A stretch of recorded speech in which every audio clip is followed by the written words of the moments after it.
Welcome to Unjustified, where we always cover the truth, the facts, the good, the bad, the ugly, on an unbiased and sometimes very unpopular opinion. If you're not already a subscriber, go ahead and subscribe now and hit the notification bell, and that way you will receive all of our upcoming videos. Thank you so much for being here, and we do hope you enjoy today's video. This is just really short and quick. I put it together for you guys here because I have just now seen this myself. This is his attorney that represented him in 2015 when he was on his quote-unquote drug-fueled rage where hostages, it was a bad situation. There is actually cop cam footage that has been put out of this night. I do have it at the end of this video, the actual cam footage from 2015. It's not that longer of a clip, but this is all that is out there right now.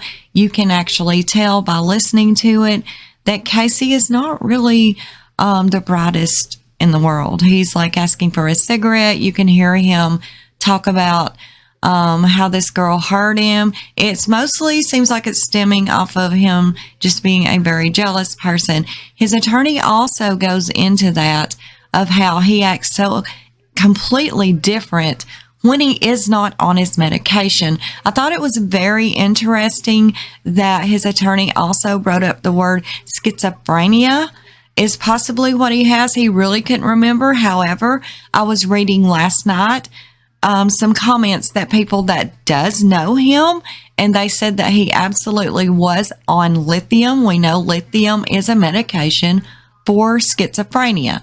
Now, in 2015, in this cam footage that you will see at the end of this, he was actually fueled on methamphetamine and lithium. They were like combined. So he had just went crazy. I also thought it was very interesting that Casey has said he does not want to be in the free world. He would rather be incarcerated. You're going to hear the attorney talk about all of this. And the thing that really gets me, I guess, is there has been a lot of speculation and thought about, okay, now if he is off of his medication, he's going to lose it. He's going to have withdrawals. He's going to be very dangerous, and he's not going to have access to this medication. Well, hopefully, I mean, I'm just saying there was a stockpile of it or something, because true enough, without this medication, he is off of the chains when he tries to self-medicate. That is what this attorney says. I think this is very interesting. Let's get into it. Let me know what you think below. My name's Dale Bryant, D-A-L-E B-R-Y-A-N-T. Well, I handled all of Casey's appeals on his 2015 incident here in Limestone County. I think the trials in 2019. I handled the appeals, and then I believe all the way up to 2020 when we were run out of appeal time. Plus, I dealt with Casey on and on, off and on, when he was a trustee in the jail, and in some of his other times he'd been in and out of jail. And when he was in Limestone County, after a little while, he had earned the trust of the sheriff's department at that time, and they allowed him to be a trustee inside the jail. Casey suffers from mental illness. I honestly can't remember if it's schizophrenia, but when he's on his medication and in a supervised environment like the jail, Casey's a decent person. You know, he follows the rules. He doesn't cause any problems. When he gets out of incarceration, he is unable to stay on his medication. He then self-medicates by smoking methamphetamine or taking other illegal substances. And that is when Casey, you add the drug abuse with the mental illness and the fact that he's 6'9", 300-something pounds, is when Casey is a danger. But when he's been in our county jail and medicated, he follows the rules and is not a danger to anybody, or wasn't a danger to anybody. Here, he was still in the county jail. Sometimes it takes a while to get down to prison, but at some point he was transferred to Donaldson Prison. They're outside of Birmingham, I think Selma or somewhere around there.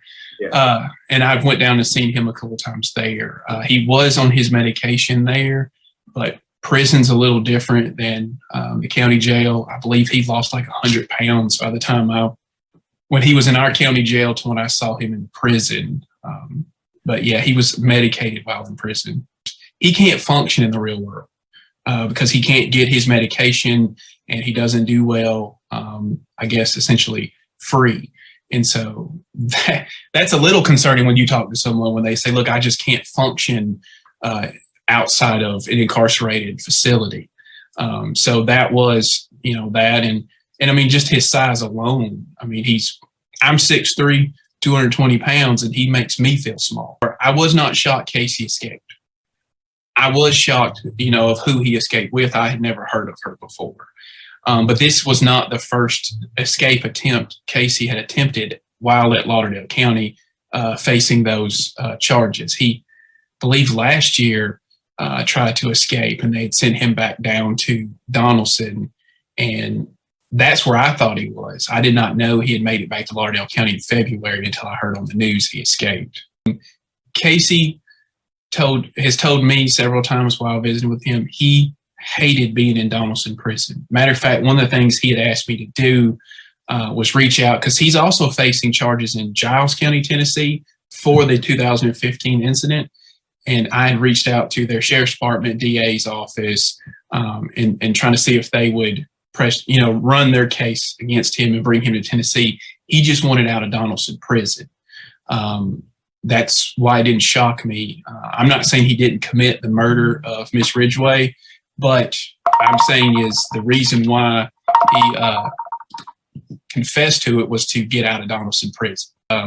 That's another reason why it shocked me, the sophistication of his escape. It doesn't like something Casey would have been able to pull off. Casey's more of a spur of the moment guy, like the first escape attempt when he tried to threaten a corrections officer. That's more like Casey. This long-term planning that out of the years dealing with Casey, that doesn't fit into Casey's MO. Well, have you seen the video of when he was arrested in 2015? Yes. Okay. Casey wanted to die. He was trying to get the officers to shoot him. And that is kind of my fear how this situation is going to end. That except for this time, I'm afraid Casey may try to shoot one of them to get them to shoot him. I want to say in his interview after his arrest and in my conversations with him, he was wanting to die that day. Most of his crimes that involve any violence toward women, it always seems to be they've ended the relationship and he's not ready for it to end. So he kind of forms that attachment, real hard for him to let go. As for other stuff about using people, I can see that a little bit, but I don't know of any incident where it seemed like he specifically just used someone to further, his gain. Most of his crimes all happen once he gets intoxicated and off his medication. So they're more of crimes of passion than they are actually like crimes of gain or anything like that. Well, the one thing that always, just kind of sat with me whenever we would talk, his charges, he was charged with attempted murder, kidnapping and all that. And I guess it's okay for me to say this now, but Casey was always like, if I wanted to kill him, I could have killed him. Look at how big I am. It's obvious I didn't try to kill him. And just that thought process and his thought process of, I can't function outside of incarceration. All my clients want to get out of jail, and Casey's like, I can't function outside of jail. So that's really the things that stuck out to most of me. That and just the big difference between the Casey you see in the videos when he's not on his medication and he's on methamphetamine versus the Casey that you saw at the county jail, who's, sweeping the floor, real friendly guy. Every time I met with him, he was real honest and straightforward. It's one of the few clients I had that never held back and tried to lie to me about something. He just laid it out on the table. Just the big difference between being medicated and not on his medications. I know he was stabbed twice by other inmates while in there. At lunch today, we were talking, maybe it was a third time, but I know for a fact his mother told me about two. And then, of course, in one of his communication with me, he talked about being stabbed. He was not doing well with other inmates in Donaldson prison. Part of his classification is the crimes that he was convicted of, his size, that classified him into, to go to the more maximum security or the higher level of supervision, I should say, not maximum security, but his size, his crimes, his sentence, he's sentenced to, I believe 75 years, because it was like 20 consecutive to another 20 consecutive to like another 10 or something like that. So all that plus some of his he'd been in prison before, so he had some prison gang tattoos on him, classified him into the higher level of supervision. I knew the tattoos because it's in his, his file that you get when you get in his case, but he never mentioned anything. And I'm almost positive all of his crimes were solo crimes. So it's not like he was committing crimes of like street gang level. I want to say most of his affiliation would have been his first in prison. And I want to say there really weren't many of the White Brotherhood or whatnot in Donaldson prison. So just put the gun down. The sheriff will be here in a minute, okay? You want a dip? You want a dip? I got a dip. You just want a cigarette? You want a sun drop? The sheriff will be here in just a minute. Sheriff will be here in just a second, man, okay? Hey, look, don't, why? Why, Casey? The sheriff's coming. The sheriff's coming, Casey. Well, look, just calm down for me.